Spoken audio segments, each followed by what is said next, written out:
হরে কৃষ্ণ। সৎ গুরুদেবের লক্ষণ ও তার যোগ্যতাগুলি কি, এই নিয়ে আজ আলোচনা করব। এই সম্বন্ধে পদ্মপুরাণে বলা হয়েছে, ষটকর্ম নিপুণ বিপ্র, মন্ত্রতন্ত্র বিশারদ, অবৈষ্ণব গুরু নস্যাৎ, বৈষ্ণব সপচ গুরু।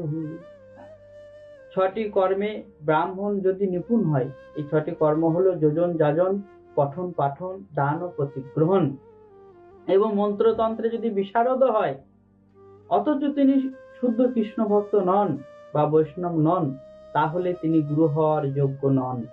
কিন্তু শপথ চণ্ডালও যদি শুদ্ধ কৃষ্ণ ভক্ত হয়, তাহলে তিনি গুরু হওয়ার যোগ্য। চৈতন্য চরিতামৃতে মধ্যলীলায় অষ্টম অধ্যায় 128 নম্বর শ্লোকে বলা হয়েছে, কিবা বিপ্র কিবা নাস্যি শূদ্র কেন নয়, যেই কৃষ্ণ তত্ত্ববেত্তা সেই গুরু হয়। যিনি কৃষ্ণ তত্ত্ববেত্তা তিনি গুরু। যদি তিনি ব্রাহ্মণ হন বা সন্ন্যাসী হন কিংবা শূদ্র হন, তাতে কিছু যায় আসে না। এছাড়া আরো বলা হয়েছে, অবশ্যই তাকে গুরু পরম্পরা ধারায় থাকতে হবে, কৃষ্ণ তত্ত্ববেত্তা হতে হবে, শাস্ত্রীয় বিধিবিধান অনুসারে আচার আচরণ করতে হবে, এবং তিনি হরিনাম পরায়ণ হবেন।